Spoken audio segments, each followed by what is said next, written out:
কিশোরগঞ্জের ইটনায় নামাকারা নদীর উপর ৭১ কোটি টাকা ব্যয়ে তৈরি হচ্ছে ৫০০ মিটার দীর্ঘ সেতু।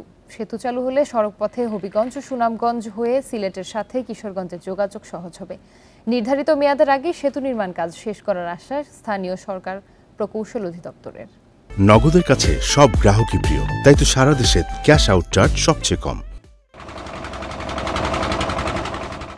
শতভাগ হাওর অধ্যুষিত ইটনা উপজেলার নামাকারা নদীর ওপর ২০১৯ সালে এই সেতুটির কাজ শুরু করার কিছুদিন পর বন্ধ করে দেয় ঠিকাদার। ৫ বছর পর নতুন ঠিকাদার নিয়োগ করে সম্প্রতি পুনরায় সেতুর নির্মাণ কাজ শুরু করেছে স্থানীয় সরকার প্রকৌশল অধিদপ্তর। এরই মাঝে সেতুর ৩৫% কাজ শেষ হয়েছে।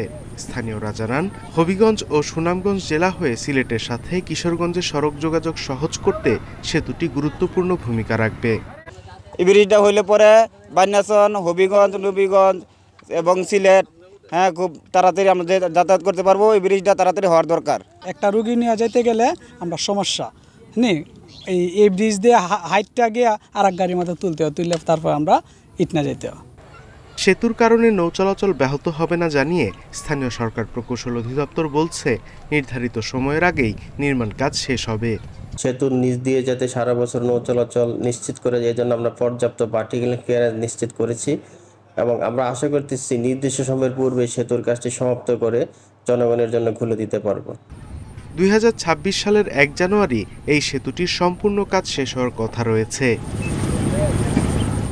Independent news.